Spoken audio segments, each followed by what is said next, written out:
Olá! Começa agora o programa Gente do Rio. Hoje nós vamos falar de um remédio novo que serve para muitos males. Sem nunca esquecer de agradecer bem a sua companhia todo domingo de manhã ou na reapresentação após o programa Show Business. E se você está assistindo pelo nosso canal do YouTube, Band Rio, não esqueça de curtir. E por favorzinho, deixa um comentário também. Convulsão, dores crônicas, artrose, insônia, algumas síndromes raras, transtorno do espectro autista, glaucoma, ansiedade, endometriose. Conhece algum remédio que serve para melhorar ou curar tudo isso e mais uma lista de outras doenças? Temos. O programa Gente do Rio hoje vai abordar um assunto tão polêmico quanto necessário: o uso medicinal do canabidiol. Conversando com a Mãe Coragem, Margarete Brito, diretora da APEP, Apoio à Pesquisa e Pacientes de Cannabis Medicinal, uma entidade que nasceu na casa da Margarete e hoje tem uma fazenda em Patidão Alferes que produz e distribui medicamentos para mais de 6.000 associados. Seja bem-vinda, Margarete. Obrigada, muito prazer em estar aqui. Agradeço. Igualmente em te receber. Margarete, eu te chamei de Mãe Coragem porque você, aqui, assim como muitas mães que recorreram ao canabidiol, fizeram isso por absoluto desespero, né? Vendo o filho, a filha ter convulsões e sem alternativas na medicina tradicional, né? Acabaram rompendo até uma proibição e fazendo uma desobediência civil, digamos assim, para poder ter acesso a um medicamento que vocês viam que em outros países, no exterior, estava sendo usado de uma maneira exitosa, mas aqui no Brasil não podia, né? Exatamente. Isso é uma história que começou lá em 2013, quando meu marido, descobriu pela internet que a maconha podia ser uma alternativa para reduzir as convulsões da Sofia, a minha primeira filha. Eu tenho duas filhas, a Bia e a Sofia. E quando a gente descobre isso, eu acho que como qualquer mãe ou qualquer familiar que vê uma luz no final do túnel, porque já tinha usado de tudo e nada tinha funcionado, traria. Sob todos os riscos, a última coisa que a gente pensa assim, quem é que vai me prender eu querendo dar qualidade de vida para minha filha, né? Pois é, quem nunca foi uma mãe em desespero que atire a primeira pedra, né? Não é, eu acho que eu fico olhando assim, eu acho que foi uma bênção ter caído essa luta na minha mão, porque eu acho que foi uma missão, né, que Deus trouxe para minha vida, porque através da minha história individual com a minha filha, a gente conseguiu ultrapassar, né, ajuda para ela, e hoje a gente, que nem você falou na apresentação, a gente consegue ajudar mais de 6.000 famílias de norte a sul no Brasil. E como é que era? Ela tinha essas convulsões e vocês levavam ao médico e nenhum remédio? Não, assim, na verdade, a Sofia, ela tinha cerca de 6, num dia muito ruim, ela tinha cerca de 6 convulsões num dia. Então, uma criança com 6 convulsões num dia, ela passa o dia dormindo, você não consegue levar nem para fisioterapia. A Sofia, ela tem uma síndrome genética muito rara, chamada CDKL5. E essa síndrome, além das convulsões, mesmo se eu conseguisse curar 100% as crises convulsivas dela, ela ainda continua uma menina com bastante limitação, várias limitações. A Sofia não desenvolveu a fala, ela não anda, então o contato visual dela, né, para respostas é muito limitado. Então, assim, a cannabis, ela ajudou a gente a dar um pouco mais de qualidade de vida para a Sofia. Então, se antigamente Sofia tinha 6 convulsões num dia, hoje, numa fase boa, ela tem uma por semana, por exemplo. Então, isso já é, né, para a gente uma diferença enorme. Uma diferença enorme. Você consegue levar ela para as terapias, ela consegue ter uma qualidade de vida muito melhor. A gente nunca conseguiu zerar 100% as convulsões por conta dessa síndrome que compromete demais, né, a outras questões. Você não é médica, mas tem ampla experiência na produção e distribuição, né, do canabidiol. Que outras doenças, que outros males você tem visto fazer efeito? Então, Mônica, é muito curioso quando eu estava ouvindo, né, você falar todas as doenças, né, que a gente pode ajudar nos sintomas. Tem uma explicação e eu acho importante, né, a gente deixar aqui essa explicação. Que nem você falou, eu não sou médica, eu sou advogada de formação, só que eu acho que nesses 10 anos eu ouvi tantos médicos, tantos cientistas, né, falando sobre tudo isso, participando de seminários que você acaba entendendo. Então, assim, até para não parecer que é uma panaceia, né, vou deixar aqui bem explicadinho. A gente tem dentro da gente um negócio que chama sistema endocannabinoide. A gente tem receptores pelo corpo todo, né, sobretudo no sistema nervoso central e no intestino, que são os lugares onde tem o maior número de receptores. Então, o que acontece? Quando o Siddhartha, um neurocientista muito conhecido, ele fala, goste ou não de maconha, você tem maconha dentro de você, que são os endocannabinoides. Então, os canabinoides da planta, eles quando entram em contato com os nossos endocannabinoides nesse sistema, que são os receptores, acontece um negócio chamado homeostase. E essa homeostase é como se fosse chave e fechadura, que dá uma regulada, né? Então, por isso que são tantas doenças, né? Então, quando acontece essa homeostase, o sistema dá uma equilibrada. Então, muitas vezes a pessoa está procurando para dor, melhora o sono. Está procurando, às vezes, para o sono, melhora o humor. Então, o Siddhartha, ele costuma falar que a planta, ela dá para você o que você está precisando. Então, se você não está precisando de nada, não precisa usar.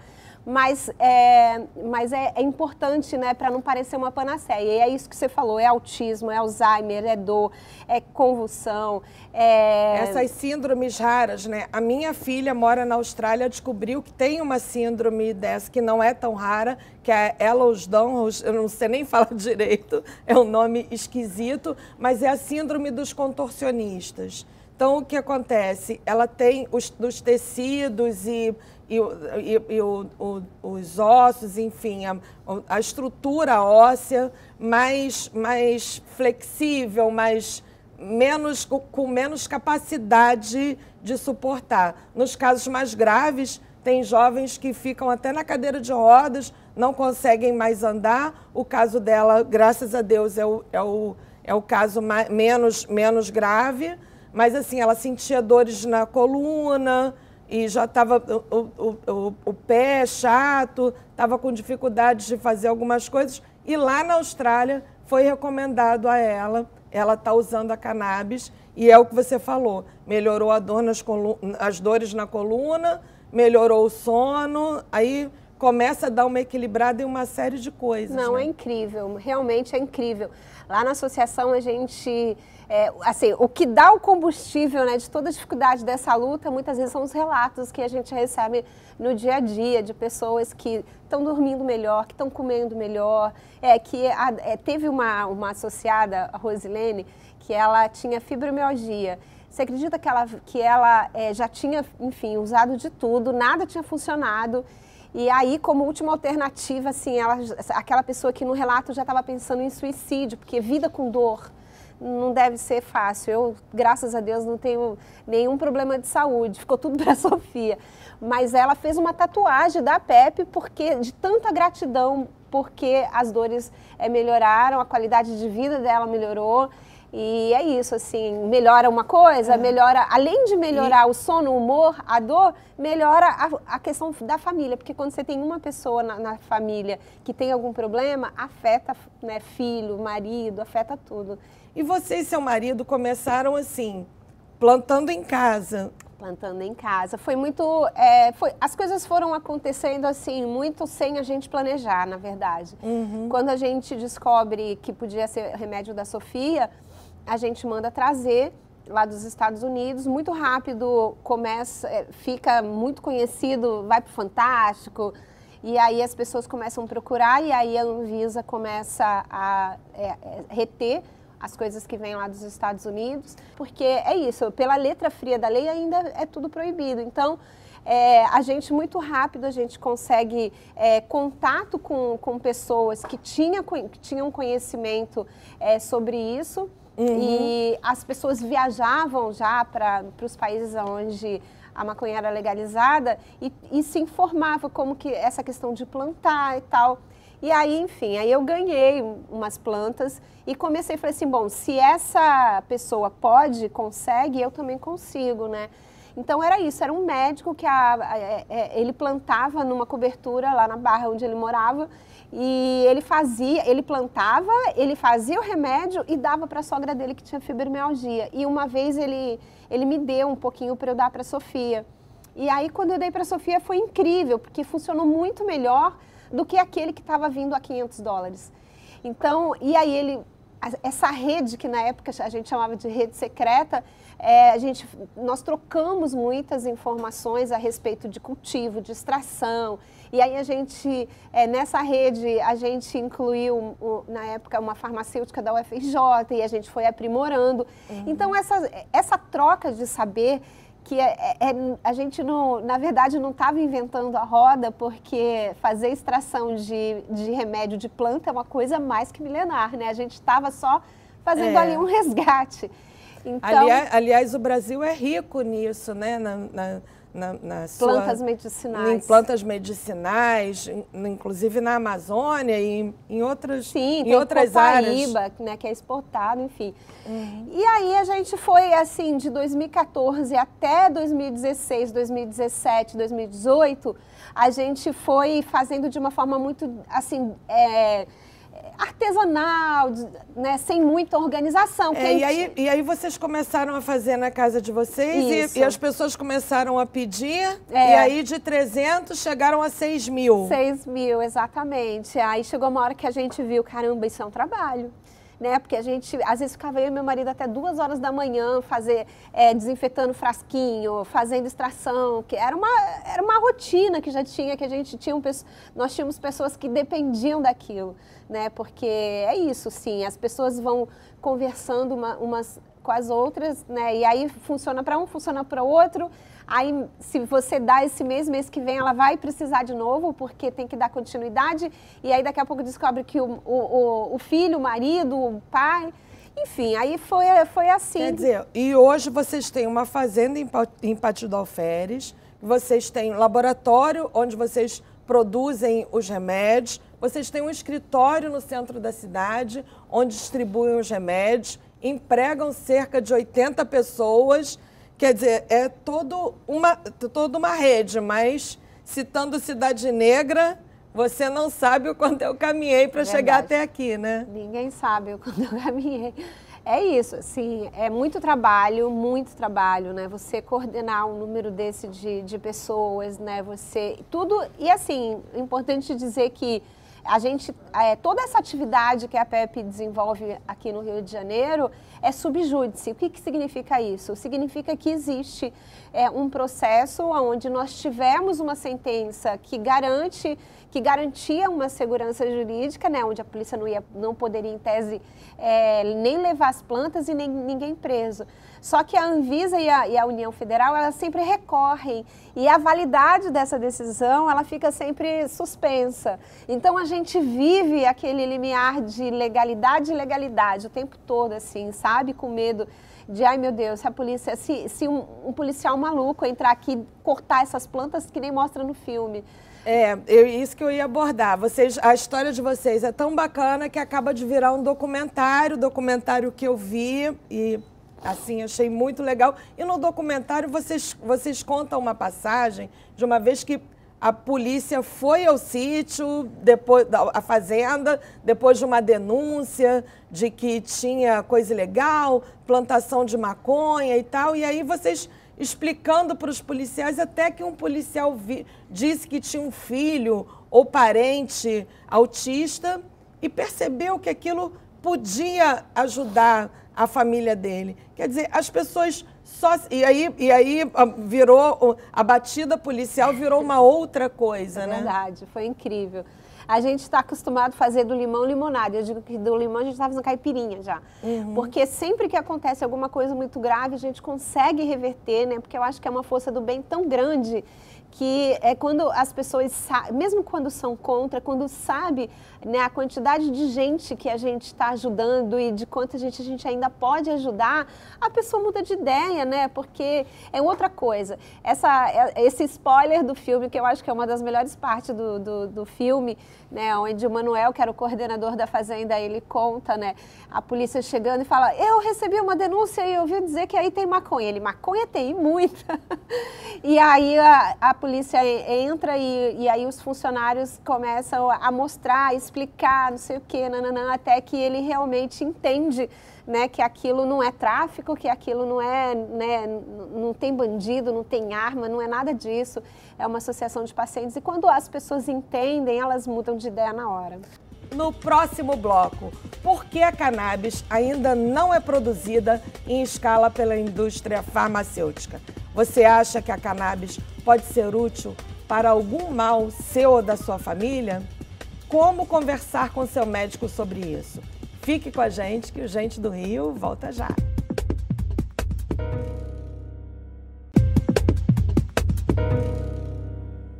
Estamos de volta com o Gente do Rio, conversando hoje com Margarete Brito, diretora da APEP, Apoio à Pesquisa e Pacientes de Cannabis Medicinal.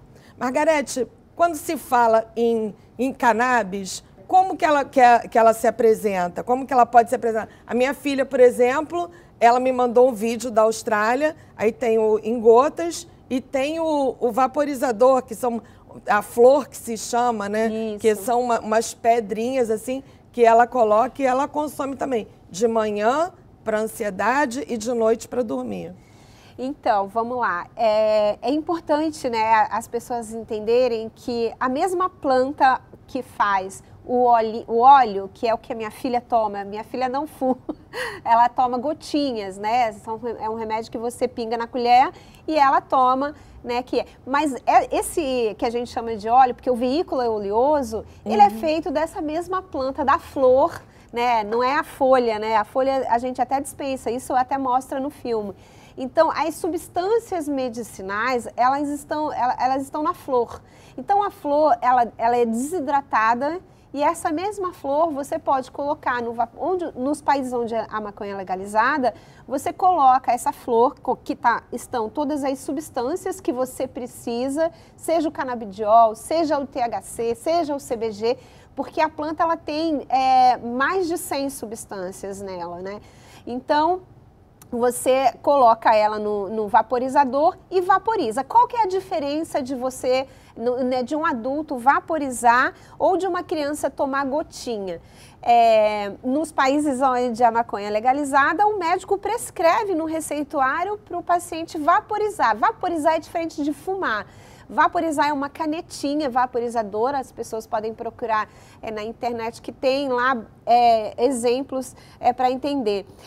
É o tempo de ação. Por exemplo, se você está fazendo o tratamento de quimioterapia e você está muito enjoada, o olhinho ele não é tão recomendado porque vai demorar 1 hora, 1 hora e meia para bater o efeito. O vaporizador não, em 5 minutos entra pelas suas vias aéreas e o enjoo passa, você consegue sentir fome, né? Que é o grande problema de quem está fazendo tratamento de quimioterapia. Mas não é qualquer flor, né? Não é qualquer lugar que você consegue encontrar. Então, a gente precisa, para isso virar realidade, igual o vídeo que você me mostrou da tua filha, que ela recebe num potinho, é tudo, né, etiquetado, sabendo quanto que tem de CBD, quanto tem de THC, é outra coisa, assim, não é você vai lá no morro, na boca e compra, não é nada disso.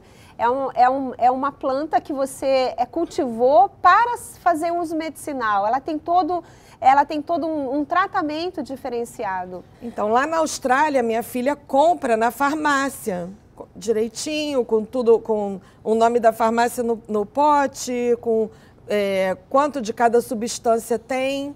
Aqui no Brasil, a indústria farmacêutica, por que ela não produz em grande escala? Ela já demonstrou interesse de produzir? Total, assim, a indústria farmacêutica, ela está já preparada para quando legalizar, né, apertar o botão verde para começar. Já existe, na verdade, aqui no Brasil, uma indústria farmacêutica lá do Paraná que produz e vende na farmácia para quem tem dinheiro. Então, está legalizado para quem tem dinheiro. Né? Como assim, para quem tem dinheiro? Como é que é isso? Então, desde 2015, né, com a luta dessas famílias todas, de norte a sul do Brasil, a Anvisa regulamentou para a indústria farmacêutica registrar um medicamento. Então, existe um medicamento que é só canabidiol, 100% canabidiol, que vende na farmácia. Se você for num médico que entende sobre o uso medicinal da cannabis e falar assim, doutor, eu preciso que o senhor receite para mim, eu ouvi falar que funciona para XY, quero testar. Se ele entender e já for um médico prescritor, provavelmente ele vai saber quais são os produtos que ele pode prescrever no Brasil. Mas você falou que é para quem tem dinheiro. É caro? Quanto custa isso? Então, olha, vou te dizer existem produtos, né, vendendo de vários preços, assim, um tratamento... se não for por associação, sai em torno de pelo menos R$1.500, R$2.000 por mês. Ou seja, não é acessível. Não, está longe de ser acessível. Não é acessível para a maioria da população, né? Isso, não é acessível. Então, isso. Muito provavelmente, se você for no médico que nunca nem ouviu falar ou já ouviu falar e não sabe direito, ele vai falar, não, para você não serve, serve para isso, isso e isso. Então, é muito comum a gente receber lá na PEP pessoas que já passaram, tentaram conversar com o médico sobre isso e o médico disse, não, para você não serve. É isso que eu ia perguntar também, como eu falei na passagem de bloco, para quem acha que isso faz sentido, que pode ser uma alternativa para o seu problema, qual é a melhor maneira de abordar esse assunto com o médico? Olha, na época, eu levava artigo científico, eu procurava na internet, porque tem muitos artigos, né, que já trazem evidências de que serve para dor, para todas aquelas doenças que você falou no início, e eu levava artigo, eu falava assim, olha, aqui, ó, tá dizendo que pode me ajudar. Então, a gente obriga o médico, né, quando você leva isso para ele, fica mais difícil ele escapar de dizer que não. Ou se por acaso, mesmo assim, o médico não quiser, né, te ajudar nesse sentido, aí você procura no site da PEP, tem uma lista de médicos lá que já estão mais a par desse assunto e vão poder ajudar a pessoa. Sim, vocês fizeram 3 congressos internacionais sobre o uso medicinal da cannabis aqui no Brasil. O primeiro em 2018 foi no Museu do Amanhã, depois em 2019 fizeram no IED, Instituto Europeu de Design, depois fizeram no ano passado, o terceiro, no Museu de Arte Moderna. Qual foi a importância desses eventos para esclarecer? Eu acho que esses eventos eles são importantes para você disseminar mais informação científica, sabe? São quase 1.000 pessoas em 2 dias inteiros, né, de evento, então as pessoas saem ali, eu acho que muito engajadas, né, em replicar. Eu acho que a gente tem essa missão muito de furar bolha e, sobretudo, com informação de qualidade. Eu acho que esses seminários que a gente produz, inclusive em parceria com a Fiocruz, tem sido assim muito importante, e porque em 2014 foi importante para mim, foi um divisor de águas, quando eu participei pela primeira vez, né, de um evento científico, onde eu comecei a abrir um mundo para mim. Eu acho que da mesma forma que foi importante para a gente, eu acho que é importante para a sociedade de um modo geral. Vocês têm parceria com a UFRJ, com a Fiocruz, quer dizer, entidades e institutos reconhecidos cientificamente, com uma reputação científica. Isso é importante para a luta de vocês? Demais. A gente tem com a IFRJ, com a Fiocruz, a gente tem lá mais de 10 universidades e instituições públicas e privadas que estão fazendo pesquisas que estão em andamento, muitas vezes com planta lá da fazenda, com óleo da PEP. Então, a gente tem, né, no DNA da PEP essa questão da ciência, de pesquisa. A gente acha que é assim que a gente consegue, né, transformar. E eu acho que é meio que provar o que a gente já está dizendo, que funciona. Eu li no material de vocês uma descrição que me impactou muito. Eu vou ler aqui e repetir. Só quem tem a urgência de precisar de um medicamento que pode ser a diferença entre a apatia e a alegria, entre a vida e a morte, sabe que a vida não espera. É a nossa vida. Eu achei isso muito forte. Eu acho que é aquilo que a gente já falou, né? Que eu acho que a pessoa que precisa desse remédio, eu acho que é ali que você consegue uma transformação, que você consegue uma virada de chave para a pessoa. Eu acho que, inclusive, mais do que passar a ser a favor, eu acho que é ser mais um agente transformador dessa realidade que eu acho que é tão injusta da proibição. E podemos dizer que o preconceito mata? Eu acho que mata. Eu acho que esses anos todos de proibição por conta do preconceito, eu acho que já deve ter matado muita gente que poderia estar se beneficiando da planta, né? E a planta é proibida. Eu acho que o preconceito, da proibição nasce o tráfico, né, Mônica? Eu acho essa frase muito, muito boa. Até da Julita Langruber, que é uma pessoa muito atuante nessa questão de política de drogas, porque não tem como a gente falar da cannabis, né, da proibição, sem falar dessa questão de política de drogas, né, onde a gente vê uma planta, que é a mesma planta que pode estar ajudando tanta gente, né, ela está ali misturada com sangue, com arma na favela, matando pessoas inocentes. Então, é muito difícil a gente falar do uso medicinal da cannabis sem falar de política de drogas. Então, eu acho que o preconceito mata e tem matado muito. E pessoas pretas, pobres e faveladas, sobretudo. Bom, para terminar agora, vamos para o nosso ping-pong final. Se o Rio de Janeiro fosse um filme, qual seria? Pode ser uma série? Pode. 2%. Vista mais bonita da cidade? Eu acho que é para o bairro que eu moro, a Urca. Eu acho que é do Aterro para a Urca. Um livro? Do Pepe Tela, Geração Utopia. Uma música? Como os Nossos Pais, de Elis Regina. 3 palavras que te definem? Amor, coragem e determinação. Um valor inegociável? Sinceridade. Uma poesia? Uma pedra no meio do caminho, de Drummond. O que você não passa uma semana sem fazer? Ouvir música. Um ídolo? Gilberto Gil. Maior orgulho na vida? Pode ser 2? Minhas Pode. filhas e a Pepe. Um sonho? Legalizar a maconha no Brasil. Muito obrigada pela sua participação, Margarete. Eu que agradeço, Mônica. Foi ótimo conversar com você aqui no Gente do Rio. Obrigada. E o Gente do Rio fica por aqui, mas na semana que vem tem mais. Até lá e um beijo!